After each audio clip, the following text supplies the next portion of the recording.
অনেকদিন থেকে বাইরে ঘুরতে যাওয়া হয় না, খেতেও যাওয়া হয় না। তাই আজকে ভাবলাম যে ইফতারির পর আজকে বাইরে খেতে যাব। হালকা পাতলা ইফতারি করে বেরিয়ে পড়লাম খাওয়ার উদ্দেশ্যে। অনেক জায়গায় যাওয়ার প্ল্যান হলেও পরে লাস্ট পর্যন্ত আমরা কাচ্চি খেতে যাই, কারণ কাচ্চি ইজ রিয়াল, এটাই বাস্তব। যারা আমার প্রতিনিয়ত ভিডিও দেখেন তারা হয়তো বা জানেন আমি কতটা কাচ্চি লাভার।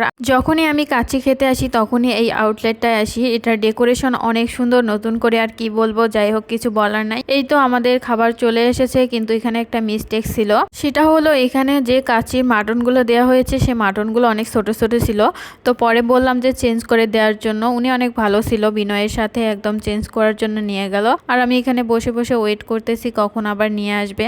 এই তো অবশেষে নিয়ে এসেছে। প্লেটটা পরিষ্কার করে আমি এবার নিয়ে নেব। এখানে আমি অর্ডার করেছি হলো 2টা বাসমতি চাউলের কাচ্চি, আর হচ্ছে সাথে একটা চাটনি। চাটনি না হলে আসলে আমার চলেই না, চাটনিটার টেস্ট অনেক ভালো। কাচ্চির সাথে সবসময় আমি মরিচ চাটনি এসব দিয়ে খেতে পছন্দ করি। বোরহানিটা আমার পার্সোনালি ভালো লাগে না, অনেকের কাছে হয়তো বা অনেক ফেভারিট, কিন্তু আমার কাছে আসলে বেশি একটা ভালো লাগে না, খেতেও পারি না। কিন্তু এর সাথে যদি একটা কোক থাকে তাহলে তো আর কোনো কথাই নাই, কিন্তু এদের এখানে কোল্ড ড্রিঙ্কস এর মধ্যে কোক আসলে নাই। আর সারাদিন রোজা রেখে এসব খাওয়া ঠিকও না, তাই আর বাইরে থেকে কিনেও নেইনি। কাচ্চি আসলে আমার অনেক ফেভারিট একটা খাবার। আপনাদের কার কার কাচ্চি পছন্দ সবাই একটু কমেন্ট করে জানাবেন। এই তো আমার খাওয়া শেষ, আর খাওয়া শেষ করে এই হাড়গুলো খেতে অনেক বেশি মজা।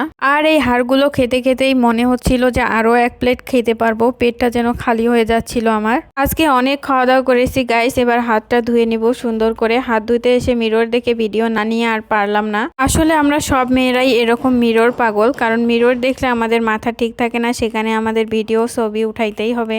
কি ভাই বোনেরা, ঠিক বলেছি না? আপনারা একটু বলেন তো।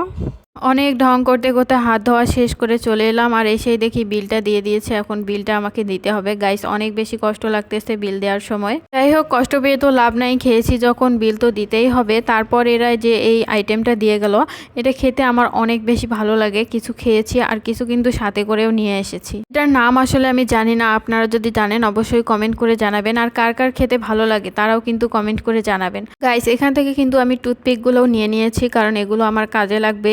জন্যই আমার মতো আপনারাও কি রেস্টুরেন্টে গেলে এসব কাজ করেন, তারা একটু জানাবেন তো। এই তো তারপর টাকা বের করে দিয়ে দিচ্ছিলাম, কিন্তু আমি ভুলে গেছি যে কত টাকা বিল আছে। পরে দেখে নিলাম, দেখে টাকাটা দিয়ে দিলাম। তারপর একটু বসে বসে গল্প স্বল্প করে বাইরের ভিউ দেখতেছিলাম। এখান থেকে বাইরের দৃশ্যটা অনেক সুন্দরভাবে দেখা যাচ্ছিল। এত পরিমাণ খেয়েছি, উঠতে ইচ্ছা করতেছে না, কিন্তু উঠে যেহেতু বাইরে যেতেই হবে, কি আর করার। তো এই তো টাকা দিয়ে অপেক্ষায় আছি। এখান থেকে বের হয়ে আবার মার্কেটে যাব, অনেক কিছু কেনাকাটার আছে, তো আর বসে থাকতে পারলাম না। আজকে এ পর্যন্ত। সবাই ভালো থাকবেন, সুস্থ থাকবেন। আর আমার ভিডিওগুলো যদি ভালো লাগে অবশ্যই কিন্তু লাইক কমেন্ট শেয়ার করে আমার পাশে থাকবেন সব সময়। ধন্যবাদ সবাইকেই।